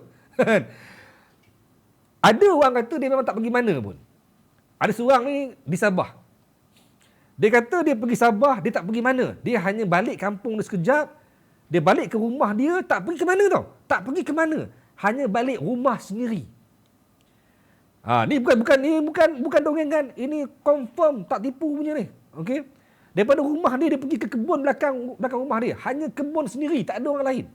Dia jumpa keluarga dia di rumah, anak bini di rumah dan dia pergi kebun belakang, berkebun sekejap, balik ke rumah dan dia bersiap-siap semua everything. Lepas 2-3 hari balik ke Semenanjung. Sebab apa? Dia kena melaporkan diri ke pengkalan dia dekat Perak.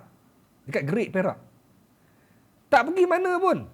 Tak jumpa pun dengan Pak Cik Mak dekat tengah lepak dekat kedai dam pula. Tak ada pun. Dia tak pergi pun lepak dekat panggung wayang KT Cinema. Tak ada. Dia tak pergi mana-mana. Dia tak pergi mengundi pun. Dia bukan pengundi pun. Tapi dia positif COVID-19. Kena kat mana? Airport.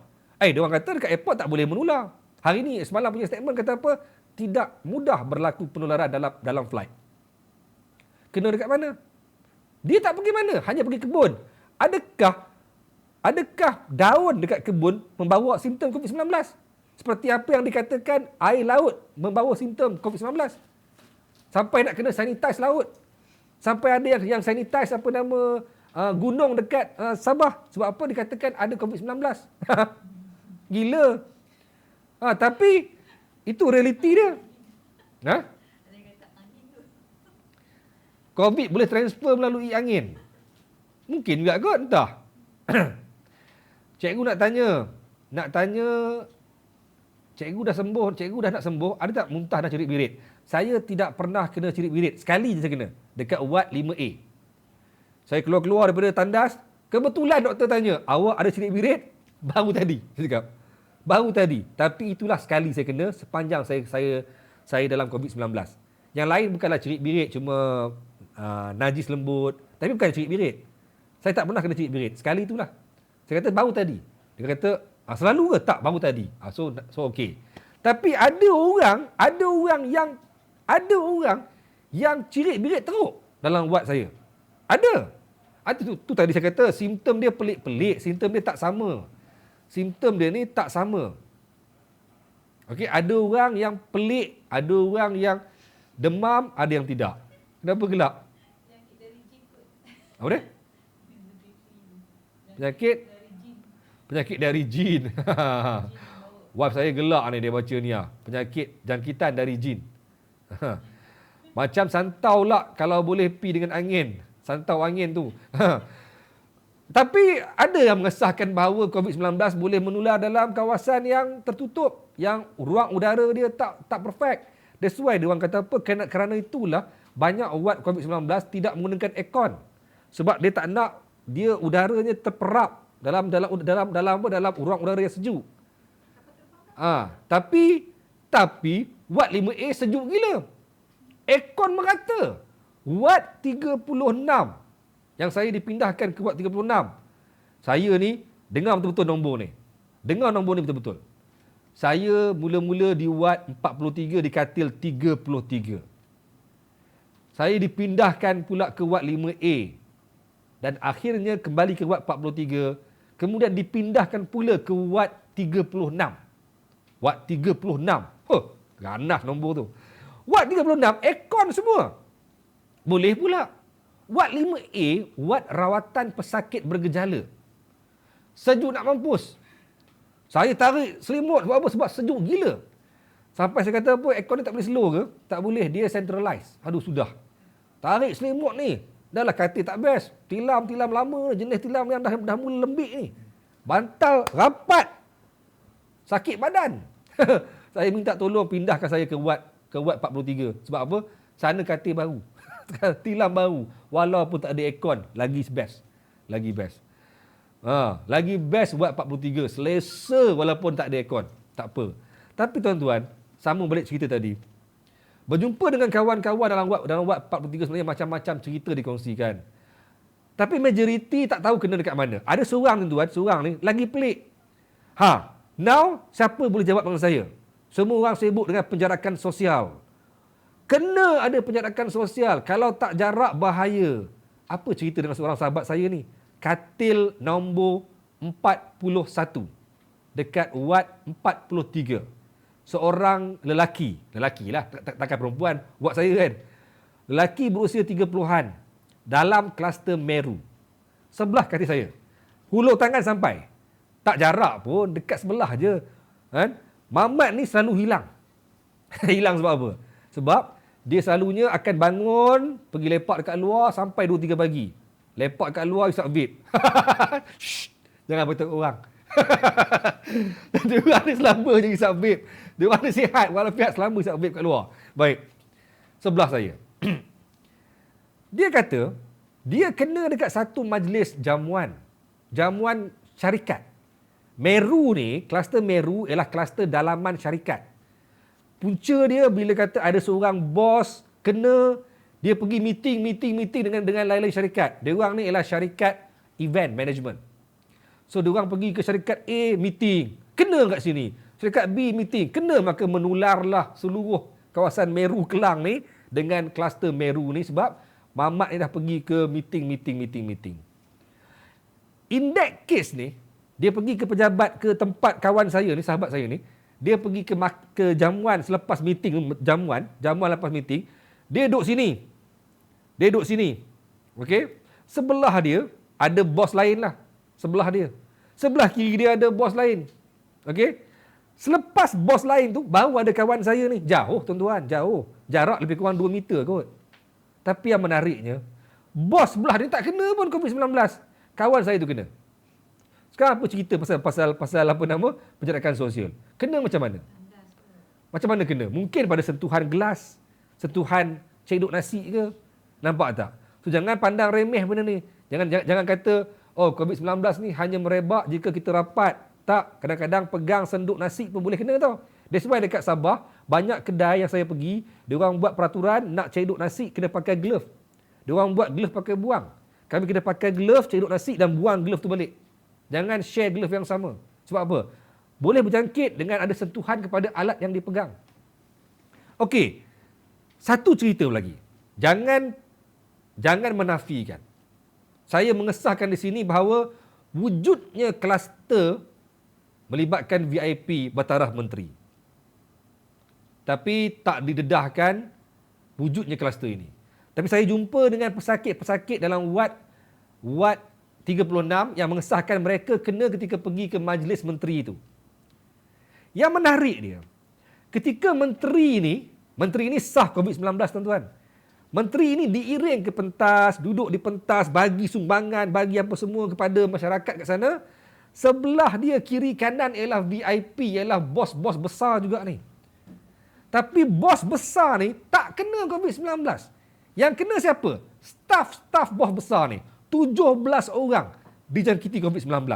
Staf bos besar ni kena COVID-19, 17 orang. Yang bos besar ni tak kena. Best sebenarnya duduk dalam wad COVID-19 ni. Sebab banyak benda yang dapat kita kongsikan. Okey? Sekejap Wad 5A tengah-tengah. Apa ni Zaki?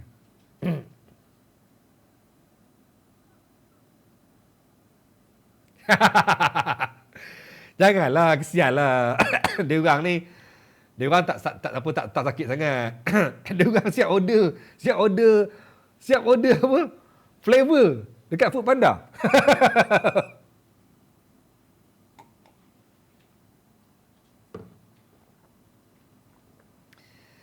Menteri mana satu? Rahsia.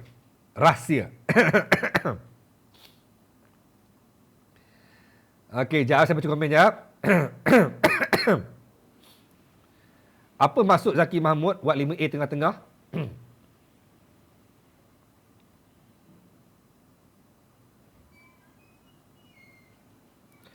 COVID memang airborne. Maksudnya dia keluar melalui cecair hidung dan mulut, tapi jarak dia terbang dalam 1 meter dan jatuh ke permukaan. Sebab itu jarak kena 1 meter. Okey, faham. Pakai mask dan selalu cuci tangan. Okey, alright. Cikgu, kalau orang yang bergejala teruk diasingkan sorang-sorang ke? Dalam suasana keadaan bilik panas ke? Orang bergejala akan dibawa ke wad rawatan, bukan wad isolasi. Okey, saya ulang balik batuk ni.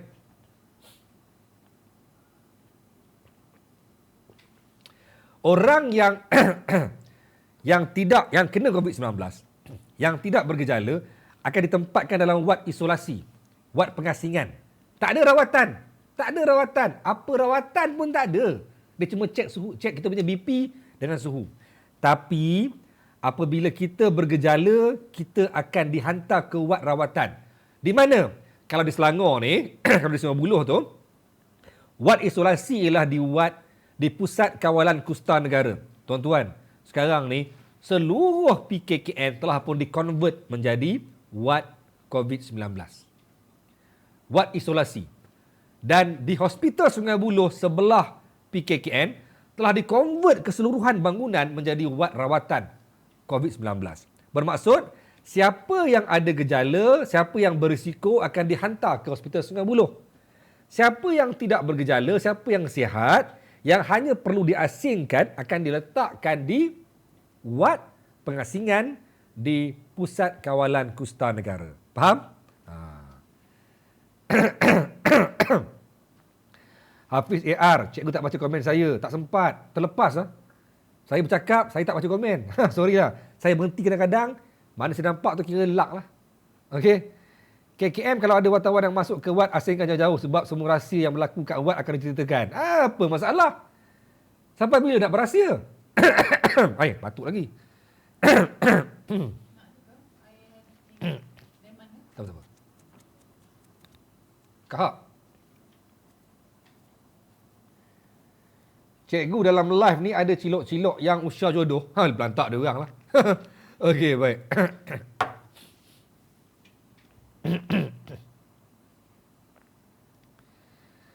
Seronok dengar cikgu share, tahu dah nak sejam setengah dah. Dah lama dah. Saya pun rasa macam nak stop ni. Sekejap. Cikgu convert watt 5A ke 54. Bro atas nak ambil nombor 4333 Toto watt 4. Apa benda ni? Main nombor ah.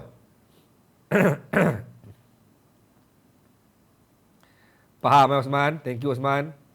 Okey, cuma saya sambung sikit lagi. Sikit lagi.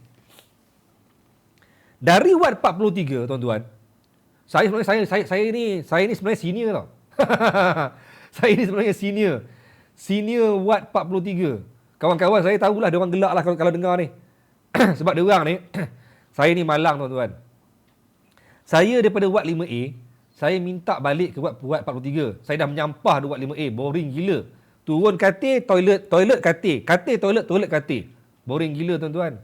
Kalau watt 43 boleh keluar, boleh lepak, ambil cahaya matahari, boleh selfie gambar membelakangkan toilet. Kan? Boleh pergi sana sini dalam watt, boleh pusing, boleh berlari, boleh berjoging dalam watt. Watt 5A tak boleh.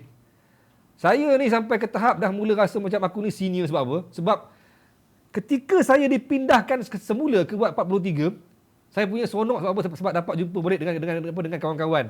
Tapi malang tak berbau. Saya masuk je ke watt 43, besoknya kawan-kawan baik saya dah boleh balik. Anwar boleh balik, Ustaz Midi boleh balik, cikgu boleh balik. Bukan saya, cikgu seorang lagi tu. Cikgu daripada Kelang. Boleh balik. Saya kata apa? Saya kata macam, malangnya aku ni. Patah balik ke watt, semua orang dah boleh balik. Dia orang baru duduk watt tu cuma 5-6 hari. Boleh balik. Saya pun beranggapan mungkin aku perlukan lagi 2-3 hari kot. Tak tuan-tuan. Saya paling lama. Saya dengan seorang lagi sahabat saya, NR nama dia. Kami ni paling lama. NR tu lagi lama tuan-tuan. NR ni 14 hari dalam watt. Saya ni 10 hari. 10 hari pun dah rasa lama tuan-tuan. Sebab apa? Orang lain 5 hari, 6 hari boleh keluar. Yang masuk lambat 3-4 hari dah boleh keluar pun. Jadi bila kami diberi arahan untuk kemas beg, saya punya anggapan boleh keluar lah ni. Tiba-tiba dia bagi arahan, cikgu boleh kemas beg, semua orang boleh kemas beg. Sudah. Ingatkan aku aja tak, semua orang boleh kemas beg. Kenapa? Kami nak dipindahkan ke watt 36. Semua orang pelik, kenapa semua orang kena pindah? Yang saya faham, pindah ke watt 5A kalau ada gejala, kalau perlukan rawatan. Kenapa semua orang kena pindah ke watt 36? Rupa-rupanya, semua kami dipindahkan ke watt 36 sebab watt 43 watt COVID terbesar di Malaysia tuan-tuan. Ada 57 katil dalam watt tu. Watt terbesar di Malaysia akan dikonvert menjadi watt pusat, watt pendatang asing tanpa izin. Kami kena dipindahkan ke watt 36 sebab diorang nak convertkan watt tu, letak jaring-jaring besi sebab parti akan masuk. Parti akan diberi tempat khas. Watt kesayangan kami menjadi watt parti. Tempat jatuh lagi kan dikenang, ini kan pula tempat kesayangan. Tapi cerita tu tuan, cerita dia, betapa parti ni perlukan layanan khas. Sebab apa? Saya bersembang dengan seorang nurse. Saya kata, kenapa sampai ke tahap parti ni kena dapat tempat khas?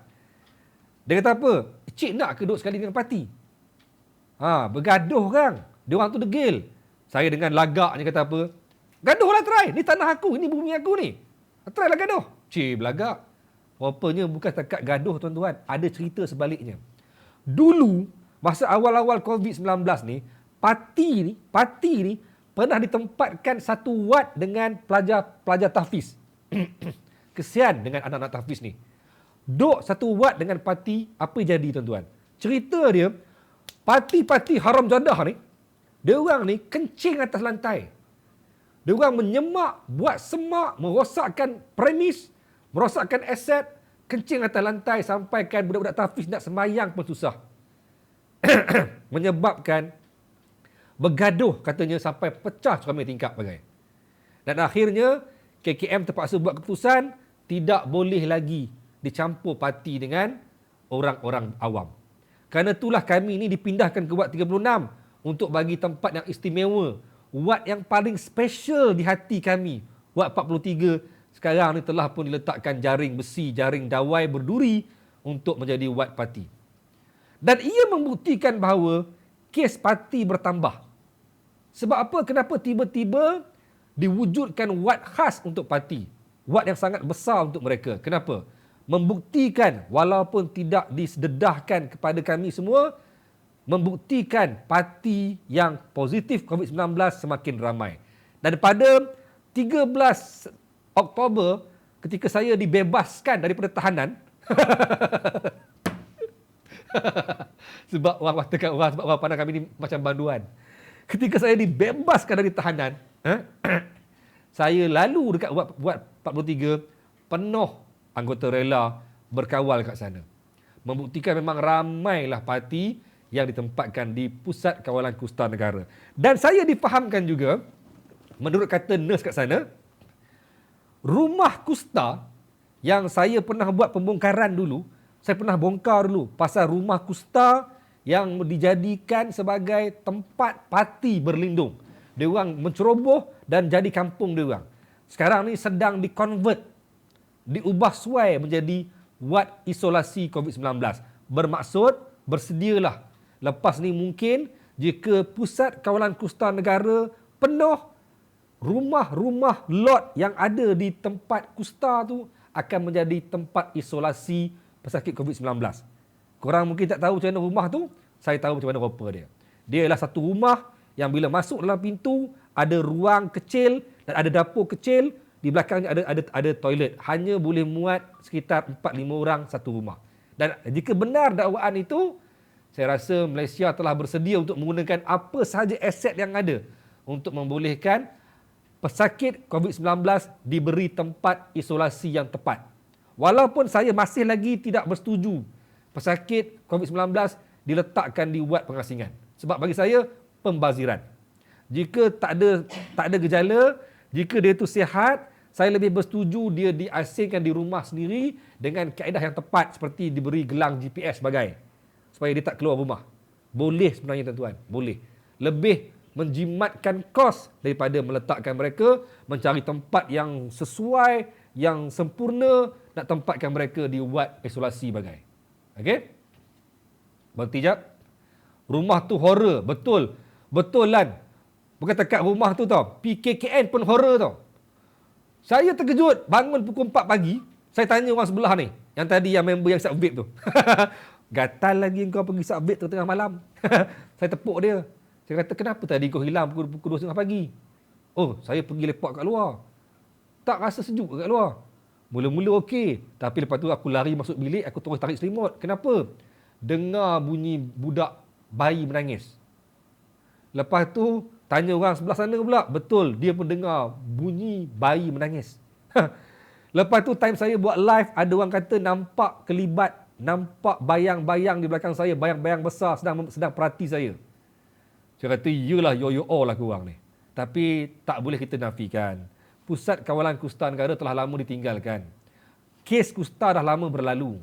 So PKKN, rumah kusta dah lama pun ditinggalkan dan dikonvert semula menjadi pusat isolasi untuk pesakit COVID-19. Jadi tak dinafikan kalau kata ada gangguan, ada makhluk yang menumpang sama, ada makhluk yang marah, tempat dia lepak, tempat dia beranak pinak diganggu semula. Tak heran. Saya sendiri tuan-tuan, ketika berpindah ke Wad 36, berpindah ke Wad 36, tak boleh lena. Tak boleh lena.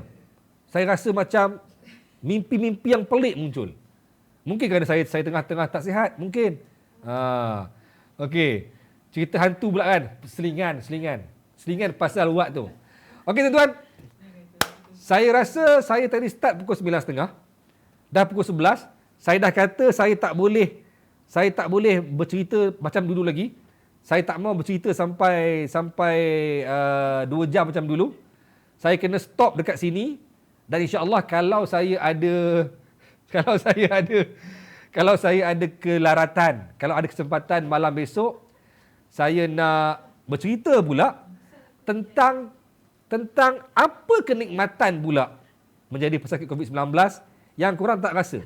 Dan apakah yang kami alami, yang kami dinasihati supaya, okey, misteri yang lebih misteri. Bukan cerita hantu. Misteri yang lebih misteri. Ada orang kata, kami ni boleh bercampur dengan sesiapa saja dalam wad COVID-19 tanpa perlu risau. Saya pelik tau. Antara soalan pertama saya ialah, soalan yang saya selalu tanya kepada nurse, katalah saya ni dah masuk hari yang ke-13. Saya nak keluar hari ni. Tiba-tiba masuk seorang pesakit baru. Yang baru kena COVID-19.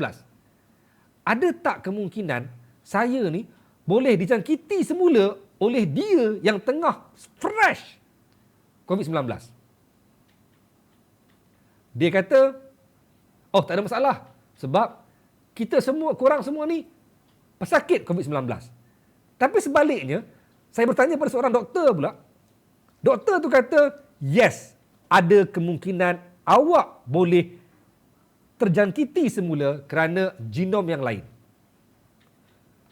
That's why kami nasihatkan kalau boleh dalam wad ini pakai mask dan amalkan penjarakan sosial.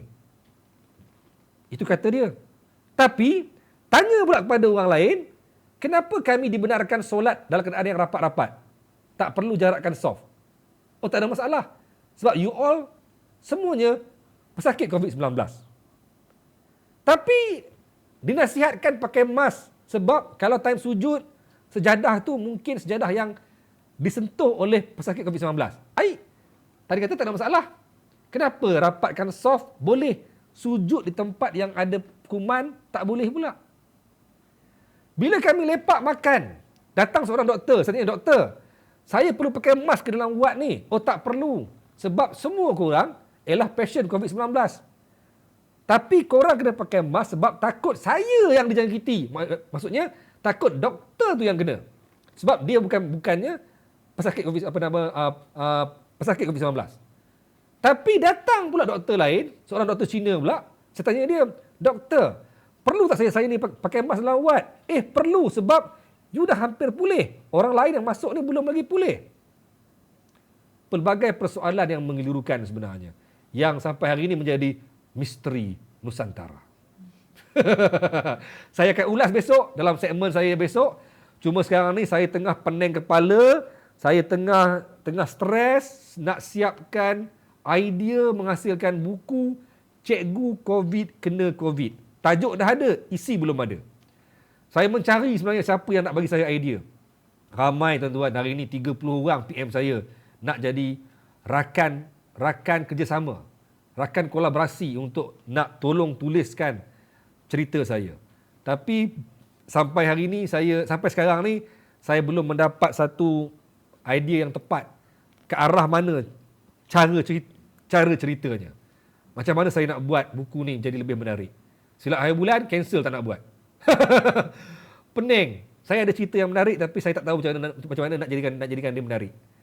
Kalau korang rasa korang ada pengalaman membuat buku, kalau korang rasa korang nak berminat nak bantu saya, kalau korang rasa korang ada idea, korang rasa benda ni boleh pergi jauh, jom bagi idea korang, share idea korang. Saya nak buat buku yang bertajuk Cikgu COVID Kena COVID. Macam? Cikgu COVID Kena COVID. Lawak kan? Padan muka engkau. Tapi alhamdulillah, penutup kepada saya punya live ni, saya nak bagi tahu. Ni kawan-kawan. Ni Syarul Lapid. Ni. Saya put nama dia. Alah, saya tak naik ni. Ni. Budak ni kawan sebilik saya dekat ni Syarul Lapid ni. Budak ni kawan sebilik saya dekat Sabah. 20 hari dengan saya kat Sabah. Kita orang share kasut, kita orang share keyboard, kita orang share gelas, share macam-macam. So kalau korang kata dia selamat, dia pun tak selamat sebenarnya. Jangan rapat dengan dia. Kalau korang terlampau skeptikal lah. Kalau korang terlampau skeptikal, kalau korang terlampau paranoid, jangan rapat dengan Syarul Lapid. Bos Manjai, apa komen dia? Mana komen dia? Bila Bahar Guru nak masuk balai berita, rindu saya ke bos? Kan saya peluk bos Saya nak masuk insya-Allah bos selepas 27 hari bulan. saya dibenarkan work from home sampai habis PKPB. Tapi saya dah mula rindu dah nak balik office. Okey? Okey, Pete, gelap sang kau Okeylah, baik. Okeylah, saya kira itu dulu untuk hari ini.